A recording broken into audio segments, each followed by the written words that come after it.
నా జీవితంలో ఇన్ని దేశాల్లో మీరున్నారని కూడా ఊహించలేదు.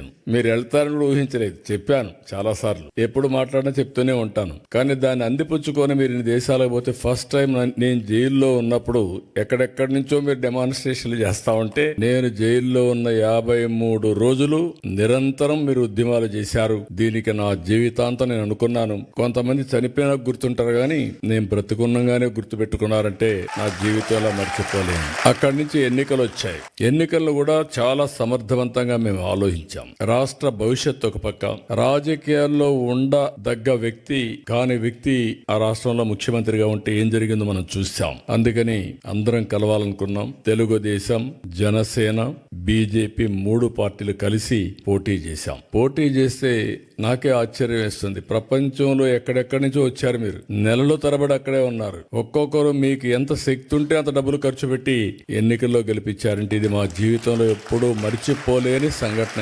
ఇది అప్పుడప్పుడు చరిత్రలో అనుకుంటాం. కానీ ఇంత స్ఫూర్తిదాయకమైనటువంటి జాతి ఉండడం, నేను ఆ జాతిలో పుట్టడం నా అదృష్టంగా భావిస్తున్నా. అందుకే మళ్ళీ చెప్తున్నా, మళ్ళీ జన్మ అనేది ఉంటే మళ్ళా తెలుగు జాతిలోనే పుట్టాలని చెప్పి భగవంతుని కోరుకుంటున్నా.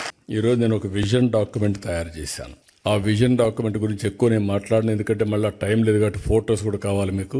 2047కి స్పష్టమైన గైడ్ లైన్స్ ఇచ్చాను. ఒక 10 ప్రిన్సిపల్స్ పెట్టాను. జీరో పావర్టీ, అదే మరిగా ఉద్యోగాల కల్పన, అదే మరిగా population management, skill development, human resource development, ఇంకో పక్క వాటర్. అందుకే ఇప్పుడు కొత్తగా మీరు చూస్తే గోదావరి నుంచి బనకచెర్లకు నీళ్లు తీసుకుపోవాలనుకుంటున్నా. అది వస్తే పెద్ద గేమ్ చేంజర్గా అవుతుంది. అది కూడా వర్కౌట్ చేస్తున్నాం. ఇంకో పక్క వ్యవసాయం పైన ఎక్కువ శ్రద్ధ పెడుతున్నాం. గ్లోబల్ బెస్ట్ లాజిస్టిక్స్ హబ్గా తయారు చేయాలనుకుంటున్నాం. పవర్లో మీరు ఊహించని పరిణామాలు వస్తున్నాయి. ఈరోజు మీరు చూస్తే ఇంటిపైనే కరెంటు తయారు చేసుకునే పరిస్థితికి వచ్చాం. అదే మరిగా ఈరోజు విండ్ పవర్ వచ్చింది, అదే మరి పంప్డ్ ఎనర్జీ వచ్చింది, గ్రీన్ ఎనర్జీ వచ్చింది. ఇప్పుడు ఆంధ్రప్రదేశ్కు ఒక గ్రీన్ హైడ్రోజన్ హబ్గా తయారయ్యేదానికి అవకాశాలు వచ్చాయి. దీనివల్ల కొన్ని లక్షల మందికి ఉద్యోగాలు వస్తాయి. పోర్ట్లు ఉన్నాయి కాబట్టి మన దగ్గర నుంచి మనం ఎక్స్పోర్ట్ చేసే పరిస్థితి కూడా వస్తుంది.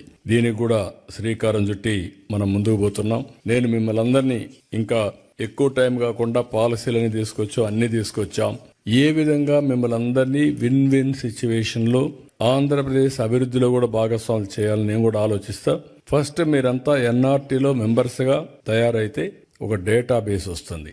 తెలుగు అసోసియేషన్స్ డిఫరెంట్గా ఉండొచ్చు, పర్వాలేదు. కానీ ఎక్కడున్నా మీరు పుట్టినటువంటి జన్మభూమి ఆంధ్రప్రదేశ్ కాబట్టి నేను ఇంకోటి కూడా చెప్తున్నాను. నేను ఆంధ్రప్రదేశ్ గురించే మాట్లాడడం లేదు, తెలుగు బిడ్డగా మాట్లాడుతున్నా. తెలుగు జాతి కోసం పనిచేస్తా. తెలుగు వారు ఎక్కడున్నా ప్రపంచంలో వాళ్ళందరూ కూడా ఒకటే దీంతో పోతున్నాం. మన తెలుగు జాతి బాగా అభివృద్ధి అయితే దేశం కూడా అభివృద్ధి అవుతుంది. మనం అందరం కూడా ఒక్కసారి ఇది కూడా గుర్తుపెట్టుకోవాలి. ఈరోజు నరేంద్ర మోడీ గారు ఒక డిటర్మినేషన్తో పనిచేస్తున్నాడు. ఈ దేశానికి ఏదో చేయాలని తపంతో పనిచేస్తున్నాడు. వికసిత్ భారత్ ఇచ్చారు, నేను స్వర్ణ ఆంధ్రప్రదేశ్ ఇచ్చాను. వాళ్ళు వికసిత్ భారత్లో భారతదేశాన్ని నెంబర్ 1 చేయాలంటే నేను స్వర్ణ ఆంధ్రప్రదేశ్, దానికంటే అన్ని రాష్ట్రాల కంటే నెంబర్ 1 తెలుగు రాష్ట్రాలు ఉండాలి, ఆంధ్రప్రదేశ్ ఉండాలని దానికి ఒక విజన్ తయారు చేశాను.